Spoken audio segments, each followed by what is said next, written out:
तो शुरुआत करते हैं पहले क्वेश्चन से। पहला question phases of cell cycle से है। चैप्टर है cell cycle and cell division, class 11th। G1 phase, S phase, G2 phase और M फेज। हम सब जानते हैं कि ये जो तीन फेज हैं ये जो तीन फेज है ये कौन सा फेज कहलाता है? ये कहलाता है इंटरफेज। और ये जो M फेज होता है जब एक्चुअल सेल डिवीजन होता है। पूरे सेल साइकिल में एक्चुअल सेल डिवीजन 5% और ये 95% किसका होता है? इंटरफेज का। इंटरफेज जिसमें कि इंक्लूडेड होता है G1, S और G2 फेज। हम सब जानते हैं ये। तो M phase, competition is not about selection, it is all about elimination. आप इसमें से इस तरीके के क्वेश्चन को आप एलिमिनेशन टेक्निक से कीजिए। आप देख सकते हैं कि M फेज जो एक्चुअल सेल डिवीजन है वो कौन से ऑप्शन में है? D का 1, और D का एक ही ऑप्शन है वो है 1। ठीक है, तो ये हमारा सबसे प्रोबेबल आंसर है। S फेज हम जब सब जानते हैं कि उसमें सिंथेसिस होता है, सिंथेसिस ऑफ DNA होता है 2N 2C। ये बाई कन्वेंशन है डिप्लॉयड सेल के लिए। तो 2C changes to 4C after this S phase. तो S फेज B का आंसर 3 जाएगा। G2 फेज में proteins are synthesised while the cell growth continues. Cell growth और प्रोटीन ये हर फेज में होता है, RNA सिंथेसिस भी हर फेज में होता है। और D जो है ये, तो इसका ऑप्शन 1 करेक्ट आंसर है। ठीक है, सेकेंड सॉल्व करते हैं जल्दी से। सेकेंड क्वेश्चन आपको दिए गए हैं कुछ पैटर्न ऑफ इनहेरिटेंस जो कि जेनेटिक्स से है। अगेन इसमें भी मैचिंग टाइप के क्वेश्चन में द बेस्ट तरीका ये होता है कि आप उसको क्या करो? एलिमिनेट करो। आप देखो इनकम्प्लीट डोमिनेंस, को डोमिनेंस, प्लियोट्रॉपी और पॉलीजेनिक इनहेरिटेंस में सबसे फेमस और क्लासिकल एग्जाम्पल तो है ह्यूमन स्किन कलर। हम सब जानते हैं हमारे जो स्किन कलर है, ह्यूमन स्किन कलर, इनको 5 जीन मिल करके कंट्रोल करते हैं। पॉलीजेनिक इनहेरिटेंस, डी का आंसर 1 होना चाहिए। डी का 1 आंसर एक ही ऑप्शन में है, फर्स्ट ऑप्शन में, तो ये हमारा मोस्ट प्रोबेबल आंसर है। आइए श्योरिटी के लिए, कंफर्म करने के लिए हम लोग सब कुछ देख लेते हैं। इनकम्प्लीट डोमिनेंस में क्या होता है? Neither of the two dominant allele एक साथ नहीं शो करते हैं, बल्कि एक नेगोशिएट करते हैं, एक इंटरमीडिएट में आकर के। और इंटरमीडिएट स्टेप, इंटरमीडिएट कलर आपने क्रॉस करते वक्त किया होगा, रेड और व्हाइट, इंटरमीडिएट आता है पिंक। और ऐसा किस में आता है? एंटीहीरियम स्पीशीज में, स्नैपड्रैगन फ्लावर्स, फेमस एग्जांपल है ये। तो इनकम्प्लीट डोमिनेंस ए का आंसर 2 होना चाहिए हमारा प्रोबेबल सिलेक्शन में, तो ये ए का आंसर 2 है। ठीक है, को डोमिनेंस हमारा जो ब्लड ग्रुप है ये इसका बेस्ट एग्जांपल है। ये मल्टीपल एलिज्म का भी एग्जांपल है। को डोमिनेंस मतलब होता है साथ साथ, को एजुकेशन, बॉयज एंड गर्ल्स क्या करते हैं? साथ में पढ़ते हैं। तो को डोमिनेंस ए भी और बी भी, ये दोनों एक्सप्रेस करते हैं। प्लियोट्रॉपी का भी एग्जांपल है, phenyl ketonuria disease in human. और इस तरह इसका भी आंसर जाएगा 1। ठीक है, आइए तीसरा क्वेश्चन सॉल्व करते हैं। Which of the following statements are correct? इनमें से हमको करेक्ट चूज करना है। ठीक है, करेक्ट चूज करते हुए the Amazon rain forest being cut, या they are being cut and cleared for cultivation of soybean. हाँ, बायोडीजल बनाने के लिए cultivation of soybean is an example of habitat loss. ठीक है, ये बिल्कुल सही आंसर है। Steller sea cow and passenger, इसमें आप एलिमिनेशन टेक्निक अप्लाई नहीं कर सकते हैं। आपको इसमें क्या करना होगा? आपको एक एक जो फ्रेज है, एक एक जो सेंटेंस है, एक एक ऑप्शन है, उसको अच्छी तरीके से पढ़ना होगा। ठीक है, नीट के एग्जाम में ये भी चेक होता है कि आपने एनसीईआरटी जो आपका जो टेक्स्ट बुक है उसे आपने 2 साल में, 1 साल में, जिस भी क्लास में आप उसको कितनी बार पढ़ा है। फोकस। ठीक है, Steller sea cow and passenger pigeon became extinct due to over exploitation by humans, बिल्कुल सही बात है। स्टेलर सी काउ रशिया का जो है वो नेशनल एनिमल है। ब्लबर ये सब के लिए इनको बहुत एक्सप्लॉइट किया गया। पैसेंजर पिजन को भी एक्सप्लॉइट किया गया, ये भी बिल्कुल सही आंसर है। The Nile perch introduced into lake Victoria in East Africa, जी हाँ, ये 1950s की कहानी है। 1950s में the Nile perch was introduced in lake Victoria in East Africa and it helped in population growth. No, it did not help in the population growth of cichlid fishes, rather it did not help. Okay, it did not help actually, it help in eliminating them. Okay, तो इनकी जो population थी वो क्या हो गई थी, कम हो गई थी। तो ये आंसर गलत है, ये आंसर क्या है, गलत है। वाटर हाइसिंथ, जिसको हम टेरर ऑफ बंगाल, आइकोनिया स्पीशीज भी कहते हैं, इज एन इन्वेजिव स्पीशीज, ये बिल्कुल सही है। When a species become extinct the plant and animal species associated with it are not affected. No, ऐसा नहीं है कि they are not affected, they are affected, इसलिए ये और ये गलत है। सी और ई जो है ये रॉन्ग है, A B and D this is the correct answer. आपको क्या चूज करना था, करेक्ट चूज करना था, इसलिए हमारा आंसर ये होगा। ठीक है, आइए 94 नंबर क्वेश्चन देखते हैं। Which of the following statements are correct with reference to a transcription unit. हम सबसे पहले एक ट्रांसक्रिप्शन यूनिट बना लेते हैं। हम सब जानते हैं कि ट्रांसक्रिप्शन यूनिट में एक प्रोमोटर होता है और एक टर्मिनेटर होता है। ये दोनों चीज़ें हम कोडिंग स्ट्रैंड से लेते हैं। कहाँ से लेते हैं, कोडिंग स्ट्रैंड से लेते हैं। हम पोलैरिटी भी दे देते हैं, 3 प्राइम 5 प्राइम 5 प्राइम 3 प्राइम। ये हुआ हमारा टेम्पलेट स्ट्रैंड, ये हो गया हमारा template strand.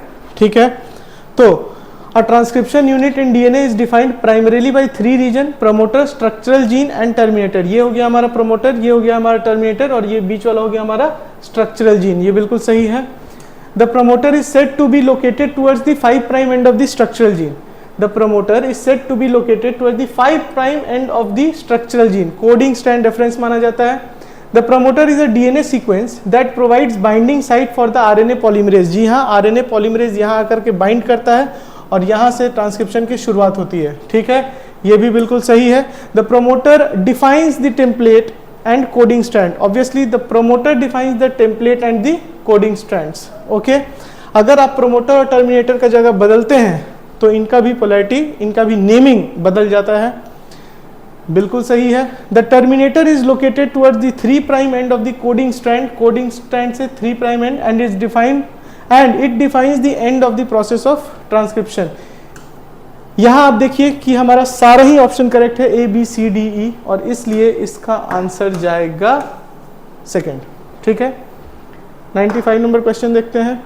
Which of the following statement is true with reference to the sex determination in honeybees। हम सब जानते हैं कि हनी बी एक ऐसा इंसेक्ट है जिसका कि सेक्स फर्टिलाइजेशन से पहले ही डिसाइड हो जाता है। प्रोगैमिक बोलते हैं इसको। ठीक है, तो प्रोगैमिक बोलते हैं। तो आइए ऑप्शन चेक करते हैं। An offspring formed from the union of a sperm and egg develops as a female. ये बिल्कुल सही है। ठीक है, इसमें आप फीमेल को क्वीन और वर्कर में बाइफर्केट किया जाता है। And unfertilised more often, very often क्या होता है कि एक छत्ते में एक ही रानी होती है, बाकी सब जो होते हैं फीमेल वो सब वर्कर होते हैं। ठीक है, an unfertilised egg develop as a male by parthenogenesis. ये भी बिल्कुल सही है। और मेल हनी बीज को हम लोग क्या कहते हैं, ड्रोन्स कहते हैं। ठीक है, अगर आप जानना चाहें और तो 2n इज इक्वल टू 32, ये इसका प्लॉइडी होता है, ये फीमेल का प्लॉइडी होता है, और मेल का जो होता है n is equal to 16। 2n female होती है, डिप्लॉइड, फीमेल्स और diploid and males are haploid.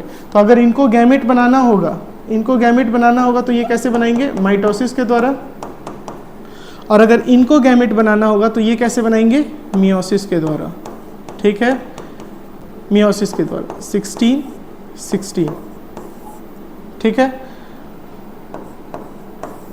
Bye convention gametes are always circled. Okay, A male has half the number of chromosomes than that of a female। Obviously, ये भी बिल्कुल सही है। Males produce sperms by meiosis।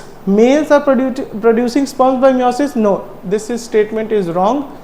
Honeybees have a haplodiploid sex determination। ये sex determination है, ये सही कर लीजिएगा। ये sex determination system। जी हाँ, हनी बीज के पास क्या होते हैं, एक हैप्लोडिप्लॉइड सेक्स डिटर्मिनेशन सिस्टम होते हैं जिसमें कि सेक्स प्री डिसाइडेड होता है, फर्टिलाइजेशन से पहले ही डिसाइड हो जाया जाता है। ठीक है, तो इसका ऑप्शन क्या हो जाएगा, ये और ये सब सही है, और इसलिए इसका आंसर क्या हो जाएगा, D. Only A, B, C and E are correct. A, B, C and E only. ठीक है,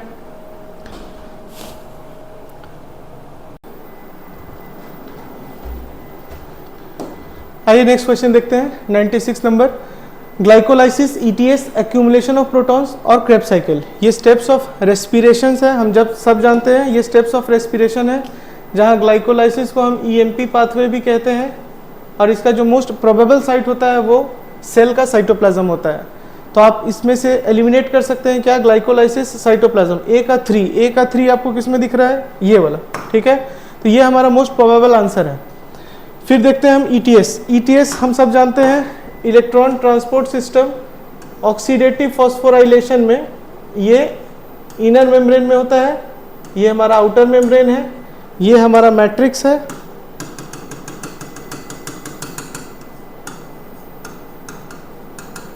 ठीक है, तो ये ईटीएस जो चलता है वो कहाँ चलता है, इनर माइटोकॉन्ड्रियल मेम्ब्रेन। ठीक है, बी का 1 इसमें है, सही है। Accumulation of protons, accumulation of protons हम सब जानते हैं कि ऑक्सीडेटिव फॉस्फोराइलेशन में 2 मेम्ब्रेन के बीच में होता है, यानी कि इंटर मेम्ब्रेनस स्पेस में होता है। इंटर मेम्ब्रेनस स्पेस सी यहाँ दिया हुआ है, सी का आंसर 4 होगा। अनलाइक फोटोफॉस्फोराइलेशन क्लोरोप्लास्ट में, ग्रेनुल थाइलेकॉइड लूमेन में, ठीक है, वहाँ लूमेन में होता है, यहाँ कहाँ होता है, दोनों के बीच में होता है। और क्रेब्स साइकिल कहाँ चलता है, माइटोकॉन्ड्रियल मैट्रिक्स में, इसीलिए इसका आंसर क्या हो जाएगा, 4th हो जाएगा। इसका आंसर क्या हो जाएगा, 4th हो जाएगा। चलिए आगे बढ़ते हैं।